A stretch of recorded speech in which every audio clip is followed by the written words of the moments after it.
Well, folks, I'm sitting here at Shelton Veterans Village on North 13th here in Shelton with Colleen Carmichael and Tamra Ingwaldson, and it's been a little while since I have been here, a few years. Things are up and running fully, and time to just check in and see how things are going. We talk every so often when we run into each other, and I see you out and about too, and we talk a little bit about the Veterans Village, and I think there's still a lot of uncertainty in our community about what this place is, what it does, what it's not, and the folks that are here. So this is a good time just to talk about that. Okay. So opening in 2023, and how many people live here on site now? There's 30 residents that are able to live on site. And since we opened, we've graduated 5. So 5 people have gone on to other housing, which is fantastic. So I would say the biggest thing about who's living here, it's still veterans and it's still disabled veterans. And that criteria will not change. That's a HUD, a Housing, Urban and Development. That's their edict for our funding. So we have to comply with that. And we're also still permanent supportive housing, which means you can live here for as long as you want to. But our goal is to move people onto other housing in about 2.5 years. That's the normal time frame for us. So what services do you help them work towards to be able to do that? Is that something where there's jobs in our community, or do they end up moving out of the community after those 2.5 years, or however that works? And it just depends on where the availability of housing is. Right now, one of the things that's stagnating our ability to graduate people is there's no affordable units. They haven't been constructed, or there's not any available. So that slows the whole time down because there's no place for them to go to. So that's one of the frustrations and one of the reasons why we've been pushing for more affordable housing, or housing in general. Because we're going to start seeing more of this. I'm sure that the other agencies in town would probably say the same thing, that there is really no pathway for them to go. And that makes it more difficult for us because we want to bring new people in all the time. And that's the way that usually works. Is there what's the average age of the person that lives here? I would say right now, probably 75% of our residents are 55 and older. Okay. So they're definitely an older, population. But that all is, again, driven by what we have as coordinated entry. They tell us who's coming. We don't have any criteria for them to follow other than they have to be a veteran and they have to have been disabled and chronically homeless. But they get us a list, and that's who we decide comes in here. So it's not something that we can cherry pick, or something that we can say we only want these people. And who's they? Coordinated entry is a system that is through every county, and in Mason County, I believe that is managed by Tanya Frazier's group. Crossroads Housing. Yeah. So if you're looking at that age group, and you mentioned the lack of housing, and I think we all know that, have known that over the years for sure. There is some housing developments going up now, but those aren't necessarily the types of housing that these folks would need. I mean, talking size-wise and bedroom-wise and things like that. Is that right? I think it's probably more income. Their income probably would not qualify them to be in those units, but I'm not totally in the loop on what those units are. I don't necessarily believe that they're affordable units, but they could be any kind of units that people can move into at this point. Is a benefit to the community because we're already behind on regular, air quotes, housing units, and we're also behind on affordable in the state of Washington for both. And that's been consistently ongoing for the last 3-4 years that I've been tracking it. So it's just part of the push now, and I know the state of Washington has a housing task force that we're listening, both Tamra and I are listening in on those meetings, is to discuss how do we make this process easier? What is it going to be for permitting and zoning and parking? How can we make that easier? And also, how do we incentivize developers to build? Because it doesn't pencil out for them to build right now. Right. It's just a really challenging time for housing right now, and I'm hoping we can break through that, but it's it's difficult. As the program coordinator here, services here, Program support specialist. Yeah. what are some of the things that you do or are able to bring in to the village here to allow those 30 folks that live here, teach them the skills and the tools that they would need to graduate out? Well, part of my role is the outreach and awareness of all three of our villages and helping people be able to make that connection with our programs, so our program supervisor and their case management team. And so as they can make those connections, then they're working on, is it helping up at the garden? Is it making different donations at different levels? What are the different needs that residents have? What partnerships might be possible? So as I'm out and about and I hear of different things around a program at Olympic College or another internship connection possibility, helping to bring those into the program supervisors so that way they then can have those connections, grow those relationships, and then that translates into the services for the residents.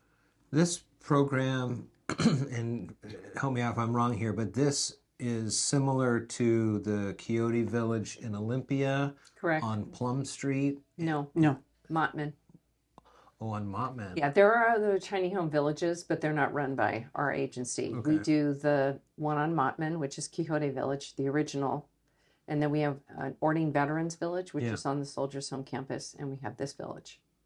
So that's 3. I remember, so 95 people total that we're serving right now. I remember as the conversations were coming in about this place being built, representatives from the Orting Village came on the air with me, and we kind of tried to talk about what goes on there and how that all works. What are some of the things in these last few years as you've been getting up and running that folks just don't seem to understand about either the services, the people, or the property or whatever that you provide that you've been really trying to explain to the public?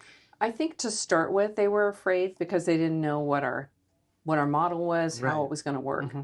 But since we've been running here, we've heard nothing but compliments actually from both the neighbors that live. In fact, the people over at Christmas Village often will bring over treats and they will help with dinners. And so we've seen that change in every community where we've built. We've seen it change because our team is really focused on what we say we're going to do, we do. That's really critical to us. We also survey the residents to make sure that we're doing it right, because if we keep saying we're fantastic, but the residents don't feel that way or are interviewed to say something different, then that's not good. Mm-hmm. So in our last survey, actually, that we just did in December, 90% of the people that live on this site have increased their income or maintained their income. We had 94% feel supported, 88% had program satisfaction, and also 88% felt welcomed. So that's really a clear indication that what our case managers are doing, which is Michael and Sandra, and then Dave is our supervisor here, they're in tune with what's going on site. They're talking to people. They're making sure that we're doing those things that we can to improve the programs. So that, for instance, I'll give you VA Healthcare came by and did acupuncture for 12 of our residents because it's a good way to do pain management that doesn't involve a narcotic or some other agent. We also have been working on getting a covered structure in the quad out there. And St. Martin's interns that are here, we have St. Martin University interns, 4 of them have actually reached out and are working with the Olympic College welding team. It's super cool. Because they're going to build something out in the quad so that our residents aren't standing out there. Okay. Yeah. When it's, they want to be outdoors, but when it's cold and rainy, or if it's, God help us, if it's a sunny day and it's actually warm. Eventually that'll happen, I think. That's going to be a benefit. So it's a really great way to have interns working with residents, working with the Olympic College. That's what we do. We try and really foster partnerships with people, and that's what Tamra's great at. She goes out and makes those connections for us in the community. And to tie back onto the internship programs, because all of our residents, when they come in, they're still in survivor brain. And so how do we help them do the decompression and start being able to be at that point where they can start making those changes that they want to make? And since we don't qualify as a behavioral health site, we're not able to receive grants for behavioral health services. So Colleen came up with the idea for us to do an internship program because there are not enough behavioral health specialists to treat people in general around the communities. And so we're partnering with several colleges where the interns come in and they're getting their hours to go towards their licensure. They're then working with all of the residents at all of our villages, being able to help them with the things they need to work on. And then when they graduate as therapists, they have a stronger foundation because of some of the clientele that they worked with as part of their interning. And so it really helps us to help the residents in a way that we're able to afford it, and also gives us an opportunity to give back to the community trained therapists for the general public. And we've got, just since January, we have 354 hours for interns. Oh, wow. And we have graduated since we started the program, which was beginning of 2024, 4? So I think it was 24. We've graduated 5 people from the program already with their either master's degrees or their bachelor's degrees. And the master's degrees can now go on and get their licensure. And so they will also continue to do intern hours. But it's been hugely successful. Yes. And that, really. And then that created the opportunity, okay, what's the next thing? And so nursing students. So if there's anyone on site needing help with wound care or some other types of mild healthcare things that can be managed here on site, now those relationships are developing with the different colleges in the area. And yeah. So it's just all the different ways that you're having this multiple level of wins for everyone involved. Yeah. Explain to me a little if there's an opening in the livability here. Mm-hmm. You mentioned Crossroads, but how is a person identified, or where do they come from? Are they a Shelton local that has been on the fringes in homelessness, or is it somebody from out of the area that comes in? You know, people talk about the issues that are going on now with the homeless population around the county and specifically in Shelton, and like what's going on with all that. So where are the people identified to come in here that have the qualifications of a veteran and homeless? That's through the county. And honestly, I've heard these misinformation being spread about people coming from all over the place to Shelton to want to have housing. Yeah. There's no data to support that. And I encourage people to please check data, because I can say whatever I want to put fear into people, but that doesn't mean it's true. And historically speaking and nationally speaking, 85% of the people who are on the homeless list for any one given area have been either born and raised in that area or lived somewhere but came back here because this is where their family is and that's where their center is. But there is literally no data to support what people are saying about that. And so I get frustrated because that's taking the narrative in a completely different direction. Besides which, I ask you, if you're a person living in Washington, is your first thought, I'm going to go to Shelton? I would imagine you'd want to go to Seattle because that's one of the biggest cities. And I would think if I were, and then my second question is, how are they getting there? We don't have people that have vehicles here. I mean, we do have some now because they've stabilized and they've been able to be here for a couple of years. But the people we serve don't have cars. You can see them living out there. They've got bikes if they're lucky, but they don't have the ability to move to another location because they don't have the means to pay for it. So it's just the basic questions you need to ask yourself. Does that make sense to you that people would be doing that? Right. And if it doesn't, okay. But I think in general, people are looking for affordable housing. They are looking for places where they can stay anywhere. But it's consistently a problem throughout Washington and the United States and internationally. Actually, I just put some data up on my LinkedIn page about how all different countries are also facing this. It's a challenge because we're not addressing the root cause of homelessness, which is housing. It's also not having a living wage. So the minimum wage is not hitting it. You've got to be earning probably, I'd say, $27 to $28 an hour in order to be able to afford to live anywhere. And living wage, I believe right now is $16.66. So it's just not meeting it. So those are things that are driving this. Plus, if you're going to rent even like an $1,800 a month unit, you're going to need about $5,000 up front. Right.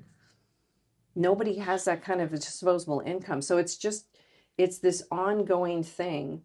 And I feel frustrated by it because people are making judgment calls about people living on the streets and making assumptions that they're all addicted and they don't have any drive and all these things. But that's not what we have experienced. We've literally been doing this work, I have at least, for the last 15 years. And I don't experience it that way. They're just in a situation where they cannot afford housing or something catastrophic happened to them. And then they started using drugs. It's not like they were addicted, got kicked out of their house, and they had nowhere else to go, so they just stayed out there and used drugs. That's the narrative people want to push because it makes me feel better to go, hey, I don't want to help that person. They don't want to help themselves. But that's not what we're seeing. And also, I don't think people are aware that only 16% of the shelters in the United States have access to a permanent place to put someone. So if only 16% of people that are in shelters can get some kind of housing, you're not going to go. There's no incentive to go because you know it's not going to lead anywhere. And you're leaving the safety of where you're living, even though it may not seem safe to you, me, or anyone else. That's their home. So they don't want to give that home up that they know, even though it is not their property, so on and so forth. But the idea that people want to just stay out there because they don't want to try and fix their lives, that's not what we have found. They just need to get out of that fight or flight mode. And the only way I know to do that successfully, based on what we've seen and the 26 studies in the United States and Canada that are available, permanent supportive housing is the way to go to stabilize the chronic homeless population. What does that mean, permanent supportive housing? So permanent supportive housing means that someone comes into a safe living environment and they are surrounded by people who can help them navigate their next steps, help them be able to take that breath. So you're out there, you're in survival brain, out in the elements. Now you have a chance to sleep on a clean bed, lay your head on a clean pillow, lock the door, and have that sense of safety.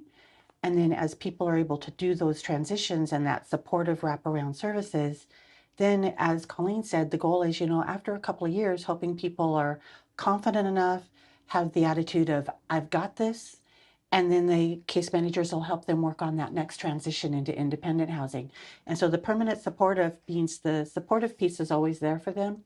The permanent is if they never really feel like, I don't think I can make it on my own if I move somewhere else, then they don't have to. They can stay here with those supportive services around them, making sure that they're always taken care of and they're able to keep working towards different goals on their own. And then that helps the community as a whole. It's also a better path for public health and helping people to be safer. It costs less for taxpayers. Just the whole piece is a better all the way around for the community as a whole. What is the next phase of the Shelton Veterans Village? What would you, we're here on 13th. There's, it was tough to find this space initially when the city was, kind of told you got to figure out a space to put this Correct property. But is there room around here where a phase 2 comes into effect, where you're able to build more of these houses what are those conversations like? Well, we're trying and have been trying. We've been talking with Mark Ziegler and a group of like Kevin Schutte from Economic Development Commission and Joe Schmidt and now Julie Knott. We were working together trying to figure out where is a location we can start having these conversations. Now that we have a history with the Shelton and Mason area, people know what our program is and how we work. So they've seen firsthand what we've done. And they also, the police and the, sheriffs and the fire department can all say, and also Mason General, this is what we've seen from this group. And we feel that they understand best how to deal with the chronically homeless individuals. Let's be real clear about this. We do have agencies that work domestic violence. We have agencies that work youth. We have agencies that work families, but we are specifically geared for individuals. And we've had ongoing success for the last 15 years of doing these programs. And we keep making them better. We don't just rest on our our laurels. We keep trying to figure out ways to do this in a way that reduce costs, like the solar panels on all sites. We did that at a cost of zero, essentially, because all of those were paid for by grants, and now we're saving money. when we do our builds, this time we did concrete floors. Why? Because we were finding that the wood floors that we put in, or the laminated floors, weren't lasting. So now we have concrete that's colored. It's going to last much longer. So we constantly are trying to think of ways that we can reduce the cost to the taxpayers. But in general, leaving people on the streets is always going to be at least twice what it would be to house people. Right. And that's simply because they're dealing with sheriffs, police, emergency room doctors, all the different groups that make the most income because of the risk of their jobs. But when you have a case manager who's handling that for you, case managers typically make $18 an hour. So that's where the reduction of that cost comes from. And also, permanent housing, just so everyone knows, it doesn't mean they permanently stay with us. It means they get a voucher, and that voucher, after you've been here for a year, switches from a project-based voucher, meaning it's only for the Shelton Veterans Village, to what's called a tenant-based voucher, which means it goes then with them to wherever else they want to go to that accepts those kinds of vouchers. That's the way we want to work it. So I think there's a misconception that permanent means they live here forever and ever. They do have the option, but so all of our people that were at Quixote Village, except for I think one person, have all graduated and moved on. It's just the way that they feel when they start gaining their strength back and they get stabilized. And I've also heard, well, what if they make more money after they've been stabilized? The only people that have the opportunity to do that are people that were drug addicted and had mental health issues. And if those get corrected and they stabilize because of the medication they're on, they can actually go out and start earning better income and move away from that. But the people we deal with consistently have physical disabilities, which you don't overcome. And you can do some limited work. We try and figure out how do we make that work for them. Where are ways we can find opportunities for them to still get employment and feel productive. Mm-hmm. And that's part of what we do too, is just to figure out what's the best way. One other thing that we're looking at, just so you know, is dog training programs, behavioral support animals. And we're trying to work with local shelters to do that. That's a new pilot program that we're trying this year. Why? Because we can give back service animals to the community. We can also help stabilize our veterans and the people on site. It's a good way, and we like to be this way. What can we do to give back to the communities that we serve? We don't want to just take. We want to give you back something that can help you at large. So that's just another way that we're trying to figure out, how can we do support animals? What's that going to look like? Obviously there's logistics that need to be worked out with that. But the prison system has done it very successfully, and they have similar settings with the small rooms, a lot of control. And so it's been flourishing, and the people who qualify for it, which we can do here too, it's an incentive program. If you follow the rules and do the things that we need you to for your plan, this is an avenue that you can gain some employment. If I can groom dogs, or I can also take dogs and go and do house sitting or dog sitting. Those are all skills that they can use now outside of us. So it's also increasing their employment opportunities. So it's a win in many different ways. I'm going to go back to something you were talking about on the, I don't know if this is the right phrasing, but the cost per person. Mm-hmm. And if it's a set amount here, it's double if they're out, and then in the system kind of a thing here. Yeah. So what does that mean, the cost is doubled? So if you look at the data, and I really strongly recommend that people go and search. Where would they find this data? If you go onto any internet search and you type in the National Alliance to End Homelessness, it's a national group. They've got a bunch of research and information out there. But I could literally type in cost of homelessness as a Google search, and it will pull up data. Okay. But their data was from 2018. And at that time, it was $35,000 to keep someone on the streets. It was $17,000 to house the person, and jail was $40,000. So that was in 2018. I'm going to stretch your imagination. What do you think that cost is done now? Right. And it's simply because the cost of what we do is reducing the load on taxpayers. We take on that load because we now have the ability to receive private donations, donations from the state, and donations from foundations and federal government. But because of, unfortunately, the push of misinformation and people putting fear out there, it's slowing down our programs. That's the most frustrating for me. When facts and data that have been researched and studied for years is being ignored. Because I will tell you, in the 90s and the 80s and 90s, they did this whole method of, you can't be housed unless you work a program. If you refuse to work a program, you can't be housed. Mm-hmm. Well, in the 80s and 90s, they tried that method. It did not work. Why? Because someone whose brain is in fight or flight is not going to hear you say, I need to stop using my drugs, or I need to use X to stop doing this. Their brain does not work that way. If you study the neurology of brains, they are on an automatic pilot that cannot be interrupted because you're in survival. And all your brain knows, thankfully all of our brains are wired this way, is I've got to eat, and I've got a place to sleep, and I've got to stay safe. That's it. Nothing else is going to penetrate that brain. So people keep saying they don't want help. They don't want help. It's like you cannot overcross that wire of your brain unless someone puts electrodes in there to change it. These are actual body functions and brain functions that work to help us. But then when you're trying to house people, until you get them into an actual house where their brain no longer sees housing as something they need to work on, then it calms down. It brings that down to a level that they go, oh, okay. I mean, if you've ever rescued an animal, I'm going to use this as an example.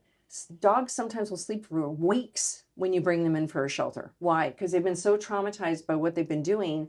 Their body is finally getting a chance to relax, and they need to just, it's the same with human beings. I understand what you're saying. I was actually thinking of that same kind of through line there. Yeah. You know, we got a dog from a rescue, and it was like 3 days, 3 weeks, 3 months, and Yeah. it kind of, that's Humans are very similar in that way. I mean, obviously we're more complicated, Right. but that feeling of, oh, I'm in a place now where I can lock my door at night. And those thresholds, that's when you come in and kind of start slowly exposing them to the services that are available, the different programs that are here in the county or the city. And that's where our program supervisor and our case managers, that's the core of what they do, is helping the residents make those steps and connections and feel safe in doing so.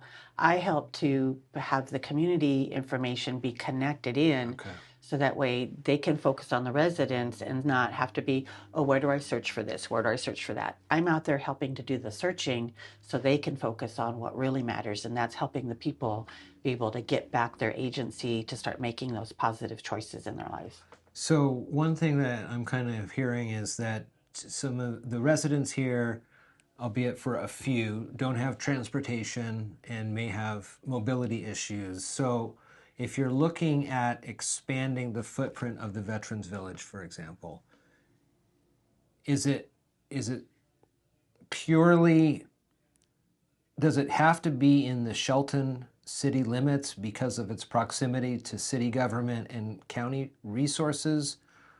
I can, hear people in different social media worlds that would say, we don't want more and more of this type of person coming into our community. Mm-hmm.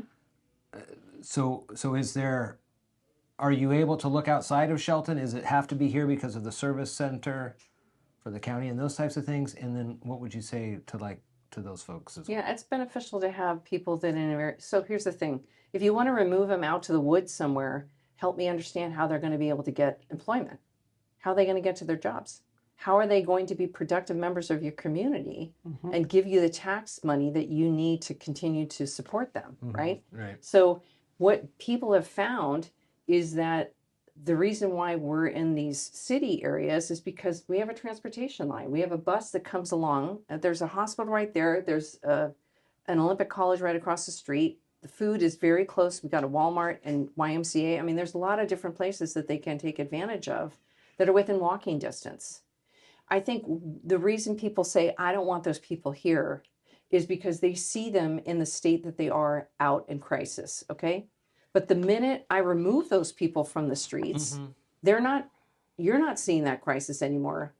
We're seeing that crisis. We're the ones stabilizing on the inside. And they become productive members of the community. So the reason they don't want them is they don't want them in the crisis state, right? Right. Okay. Nobody is around here saying, I don't like them anymore now that they're stable people. I have not heard people come up to me and go, how dare you make that person a stable person?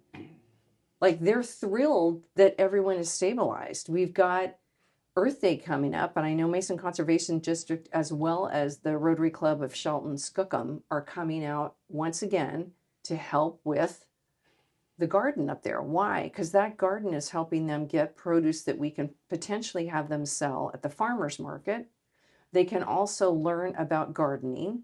Some of them may want to invest in a career as it relates to the Mason Conservation District, but the residents are the ones who were promoting this. Residents wanted to get this done. And that's consistently what we've seen. Like my background is not homeless services. Her background's not homeless services. I was more like, why is this not working economically in business way, the way that I know other businesses have run?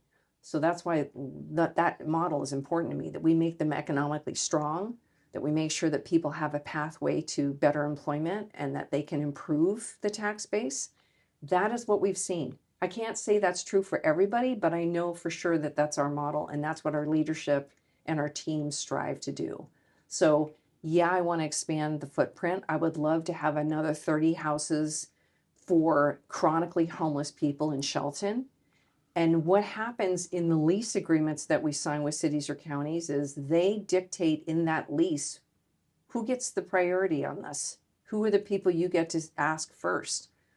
And the answer is they have the ability to put in that lease, we want you to serve Mason County people first. If there's no available options, or if we are at functional zero, which we are, by the way, for veterans, that means as people come on, other people graduate. Mm-hmm. So it does work. We were not at functional zero before we took over that. Now we're at functional zero. We could do the same thing for domestic violence people. We could do the same thing for families. Seniors. Whatever, yeah, seniors. Whatever our information from the count shows is needed is what we should be focusing on. So that's what the numbers help us decide. What's the critical mass and where do we need to get the housing built? And I was going to ask, the point-in-time counts have been completed. They're, I think, in the final steps of compiling all that information. So before we get and understand what the most recent numbers are, based on last year or the last time you know of them, what is the chronically homeless number? So of any number of an overall number of the PIT point-in-time count, historically and across the nation, it's normally 20%. So whatever that number is, you take 20% of that number and that's your chronically homeless population. Okay. Last year in Mason, it was 424 was the total count. So 20% of 424. So that's how you kind of get in your head how many units we need. Honestly, I think we could probably build 40 units of chronically homeless permanent supportive housing in Mason County, and you'd see a huge reduction in that number of chronically homeless. And the chronically homeless that people may see in the community now, mm-hmm.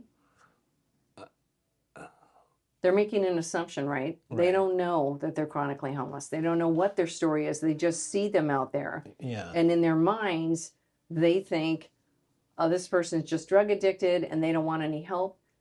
But there's 400 people on that list. And I guarantee you they're not seeing 400 people on the side of the road. They're probably seeing 5 to 10. Mm-hmm. So they're making assumptions about this entire population based on seeing 10 people. And the way that it's tracked is different for what's considered chronically homeless for the point-in-time count. It's not the same definition in the HUD rules and requirements. And so I know you might want to expand on that. So chronically homeless definition is the last year you've been out homeless, or in the last 3 years you've had episodes of homelessness that add up to a year. That's what chronically homeless is by definition for federal and state funding. Okay. So, but for us, the way that we get our list, again, it's the same with other agencies too, is whoever's in charge of the coordinated entry gives you your next person. You contact them and go, we have an opening, and they send you a potential candidate. You then interview the person and find out if they want to come into your site, because they do have the ability to make that choice. We are a recovery-based site. What does that mean to you? That means we are strongly focused on, if you have an addiction, there has got to be some assistance for you. You've either got to be working a program through AA or NA, or maybe you're doing medically assisted treatments, or maybe you are abstaining.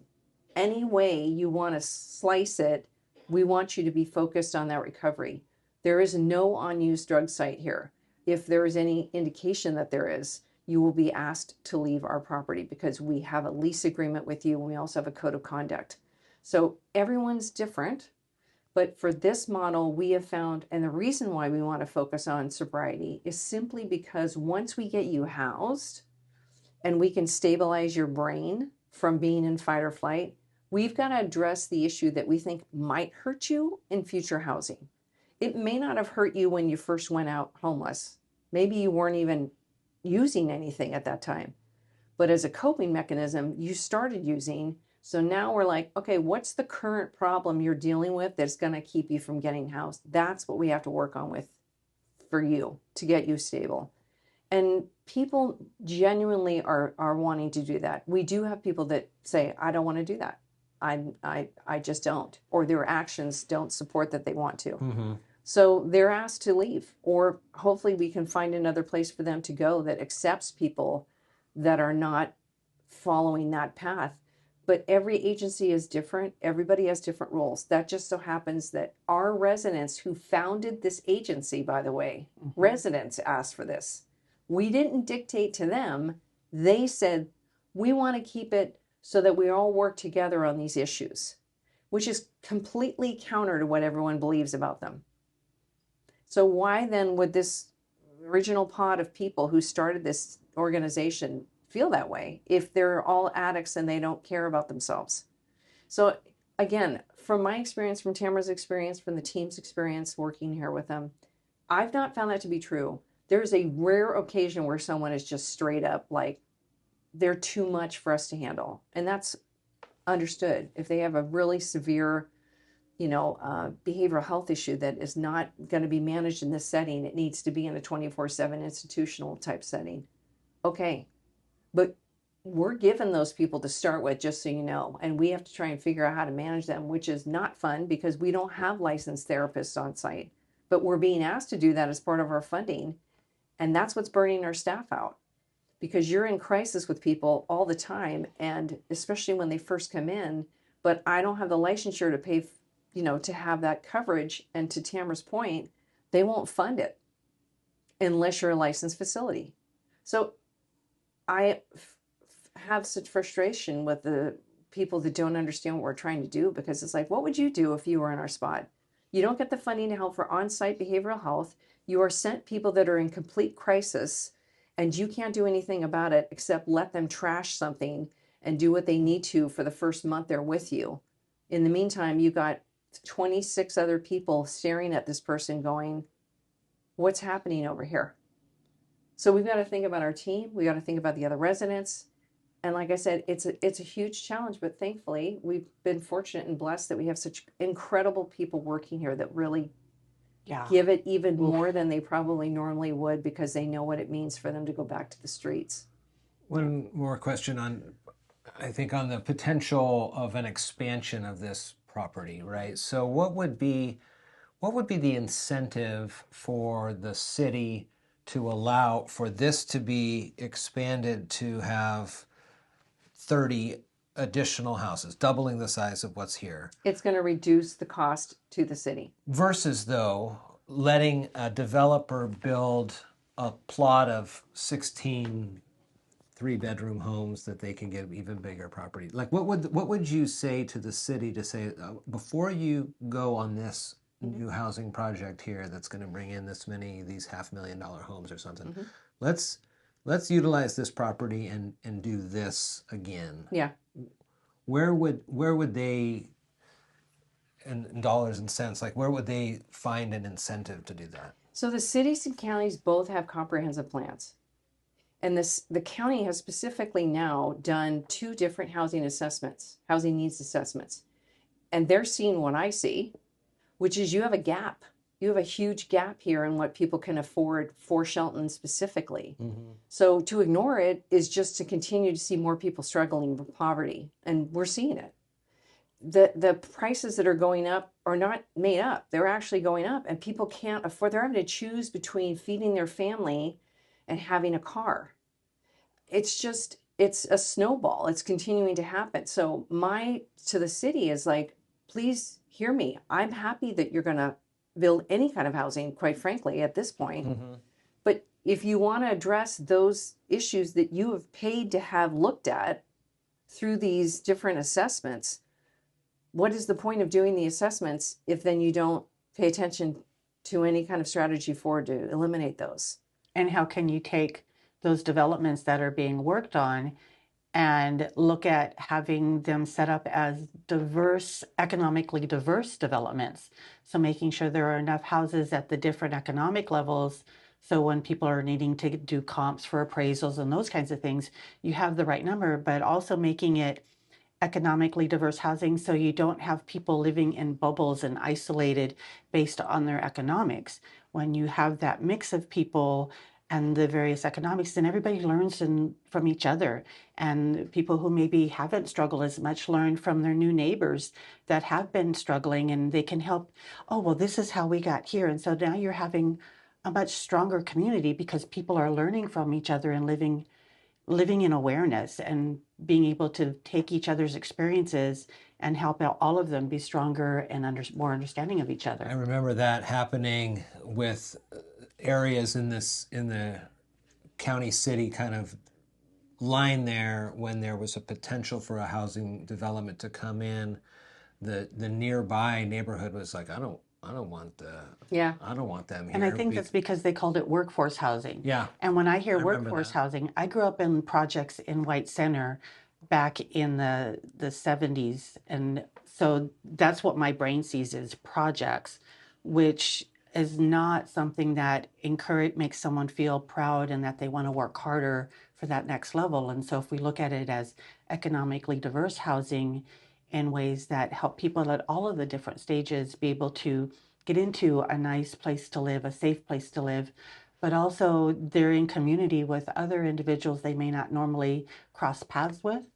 And then it's also opportunities for people who are maybe buying a $200,000 house as they're working and learning from their neighbors who own a $400,000 house. And that person sells their $400,000 house, they may now be at a point where the person owning the $200,000 house can qualify for the $400,000 house. So it's just helping them learn from each other. Why are you also paying people to work in Shelton and then want them to leave here with their money? You're not making housing available, which means if I come to work in Shelton, I'm taking the money that I earn from that job and I'm taking it to a different community. That doesn't make any economic sense to me. Mm-mm. You want the people who work here to stay here because they're going to contribute to the community. You've now got 30 taxpayers here. You didn't have that before. And I can guarantee you that this lot is much more property value to the people that live around here than the dirt lot was. It's developed, there's housing, it's functional, it's doing very well, it's giving back to the community. That's consistently what has been shown by any kind of housing.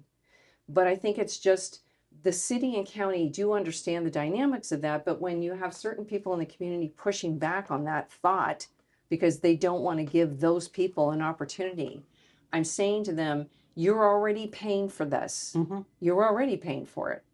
I keep telling you, I'm trying to reduce your costs. I truly have been saying this with our team for the last 5 years. The return on investment. It's not made up stuff. It's actual documented information that is available to anyone who's interested in it. But if you don't look at it and you only listen, that would be like me coming into your community and saying, just listen to me. I know all the facts. You don't need to check anything. That's dangerous. Nobody should be listening to someone without checking facts and data first. There's just I could do the same thing as an executive director. I could say, you must believe everything I say to you. It's the God's truth. Go check. There's 26 research papers out there that show that permanent supportive housing works. It shows that people don't return to any criminal activities. They don't go to emergency room departments. Why? Because they're being cared for and they don't need to go there. So it's just like, I'm not making up the data. I have no reason to.